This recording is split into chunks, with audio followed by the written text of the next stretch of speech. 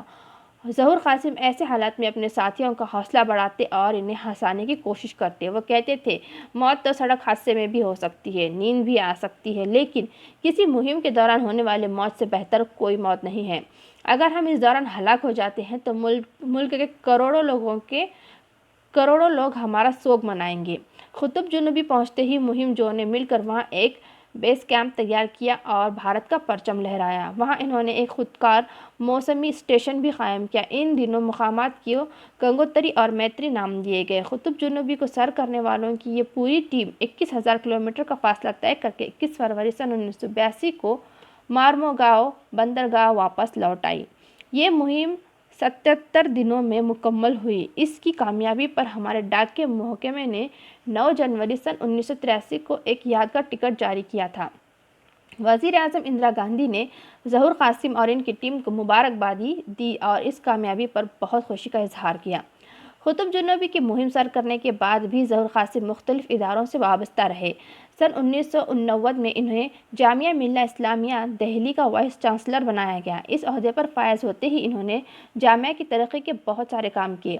Science کے شعبے کی ترقی کو یقینی بنایا، جامعہ کی قدیم عمارتوں کی مرمت اور تزئین پر توجہ دی، نئی عمارتیں تعمیر کروائی، مختلف تعلیمی شعبے قائم کیے۔ تعلیم کے ساتھ ساتھ کھیلوں کی طرف بھی انہوں نے خصوصی توجہ دی اور کرکٹ اور باسکٹ بال جیسے کھیلوں میں جامعہ کا نام روشن کرنے کے لیے کڑی محنت کی۔ دنیا بھر میں ان کی خدمات کو سراہا گیا۔ حکومت ہند نے انہیں پدم بھوشن کے خطاب سے بھی نوازا۔ تحقیق کے ساتھ انہوں نے تصنیف و تالیف پر بھی توجہ دی۔ 12 کتابیں، 250 تحقیقی مقامات کا تصنیفی سرمایہ ہے۔ بحریات اور ماحولیات پر کام کرتے کرتے ظہور قاسم 88 برس کی عمر میں 20 اکتوبر سن 2015 کو اس جہان فانی سے کوچ کر گئے۔ فرینڈز، یہاں پر سید ظہور قاسم کے بارے میں بتایا گیا ہے۔ ان کے زندگی میں انہوں نے جتنے بھی اہم کارنامے انجام دیے ہیں، جتنے بھی انہوں نے اہم کام کیے ہیں، اس کا یہاں پر دیا گیا ہے۔ جیسے کہ انہوں نے گورنمنٹ کالج الہ آباد اور علی گڑھ مسلم یونیورسٹی سے گریجویٹ کی ڈگری حاصل کی۔ علم حیوانات میں انہیں دلچسپی تھی، لیکن سب میں زیادہ دلچسپی انہیں بحریات میں تھی، جس کے لیے انہوں نے برطانیہ سن 1953 میں وہ برطانیہ گئے اور وہاں کے کالج سے بحریات میں پی ایچ ڈی کی ڈگری حاصل کی اور ڈی ایس سی کی ڈگریاں حاصل کی۔ انہوں نے کئی تحقیقی کارنامے انجام دیے، کئی عالمی ادارے سے جڑے رہے اور انہوں نے کیرلا لکشدیپ کے سمندروں کی ابتدائی پیداوار کو، چین کے ماہی پروری کے ادارے میں مچھلیوں اور حیاتیات کے مختلف گوشوں پر کام کیا، جس کی وجہ سے کیا ہوا کہ وہاں کے مچھلیوں کی صنعت کو کافی فروغ حاصل ہوا اور حکومت نے ان کے اس خدمات میں انہیں پدم شری سے بھی نوازا تھا۔ اس کے بعد انہوں نے گوا کے قومی ادارے بحریات NIO کی ذمہ داری بھی سنبھالی۔ وہاں پر بھی انہوں نے بحر عرب اور بحر بنگال کی سمندری پیداوار کا پتہ لگایا اور کثیر دھاتی لچھوں کے ذخیرے دریافت کیے، جن کی مقدار جو ہے وہ اربوں ٹنوں تک پہنچی ہے۔ ان میں مینگنیز ہے، لوہا، تانبا، نکل اور کوبالٹ پایا جاتا ہے۔ اس کے بعد ہمارے وزیر اعظم اندرا گاندھی کی خواہش تھی کہ جس طرح جاپان، فرانس، برطانیہ، امریکہ کے نے جس طرح سے قطب جنوبی کو سر کیا ہے، اسی طرح بھارت بھی کرے۔ اس مہم کی جو قیادت تھی وہ ظہور قاسم کے سپرد کر دی گئی اور وہاں سے ان کی ایک ٹیم روانہ ہوئی جو 9 جنوری کو سن 1982 کو ہندوستانی وقت کے مطابق رات 3 بجے وہ قطب جنوبی پر پہنچا۔ ان کا جو سفر تھا وہ بہت ہی شروعات میں تو آرام دہ تھا، لیکن بعد میں جیسے جیسے وہ وہاں پہنچتے گئے ان کا سفر خطرناک اور دشواریوں بھرا ہوتا گیا۔ وہاں جا کر انہوں نے جب تیز طوفانی ہواؤں کا سامنا کیا، پہاڑ جیسی بلند سمندری لہروں سے جب ان کا جہاز ڈگمگا جاتا تو ان لوگوں کو ایسا محسوس ہوتا جیسے ان کی موت قریب ہے۔ لیکن پر ہر بار یہ سید ظہور قاسم جو ہیں اپنے ساتھ موجود تمام لوگوں کی ہمت بڑھاتے، حوصلہ بڑھاتے اور انہیں بتاتے کہ موت جو ہو سکتی ہے سڑک حادثے میں بھی ہو سکتی ہے، لیکن کسی مہم کے درمیان اگر ہم ہلاک ہو جاتے ہیں تو ہم ملک کے کروڑوں لوگ جو ہے ہمارا سوگ منائیں گے۔ وہاں کی تمام مشکلات کا سامنا کرتے ہوئے وہ قطب جنوبی پہنچے اور وہاں پر انہوں نے اپنے بھارت کا پرچم لہرایا اور وہاں ایک موسمی اسٹیشن بھی قائم کیا۔ ان دونوں مقامات کو گنگوتری اور میتری کا بھی نام دیا گیا۔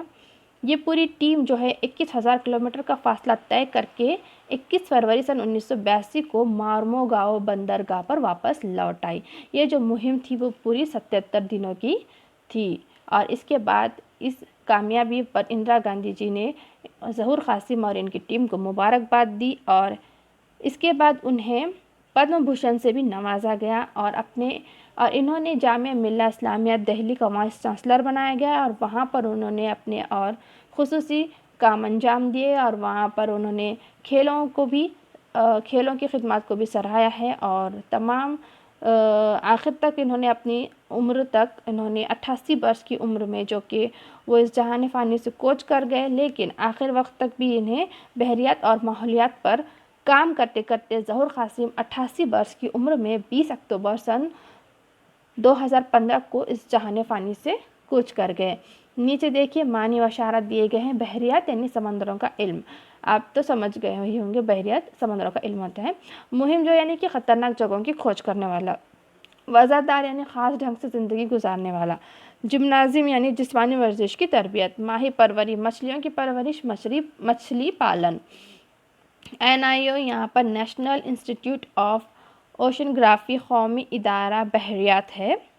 گرجنے والا چالیسا یعنی 40 جنوبی عرض البلد اور غضبناک 50 یعنی 50 ڈگری سیلسیس جنوبی عرض البلد۔ قطب جنوبی کے وہ خطے جہاں ہوائیں طوفانی رفتار سے چلتی ہیں۔ آپ کو پتہ ہوگا کہ قطب جنوبی کے خطے میں ہوائیں جو ہے بہت تیز رفتار سے چلتی ہے، ایک طرح کی طوفانی ہوائیں چلتی ہے۔ سوگ منانا یعنی کہ کسی کی موت پر غم کا اظہار کرنا۔ بیس کیمپ ابتدائی پڑاؤ۔ سر کرنا یعنی فتح حاصل کرنا۔ تزئین سجاوٹ۔ تصنیف کتاب لکھنا۔ تالیف کتاب تیار کرنا۔ تحقیقی مقالہ یعنی کسی موضوع پر تلاش اور جستجو کے بعد لکھا ہوا مضمون۔ جہان فانی یعنی کہ فنا ہونے والی دنیا۔ کوچ کرنا یعنی چلے جانا مراد انتقال کر جانا۔ یہ زیادہ تر جغرافیہ سے جڑا ہوا ہے اور یہاں پر جو کہ قطب جنوبی کا حصہ ہے یہ، اسی لیے یہاں پر اس مہم کو سر انجام دینے کے لیے سید ظہور قاسم کے بارے میں ہم معلومات حاصل کر چکے ہیں۔ ویورز، ہم اگلے ویڈیو میں اپنا اگلا ٹاپک مکمل کریں گے۔ ویڈیو دیکھنے کے لیے آپ کا بہت بہت شکریہ اور ہمارے چینل کو سبسکرائب کریں، ویڈیو کو لائک اینڈ شیئر کریں۔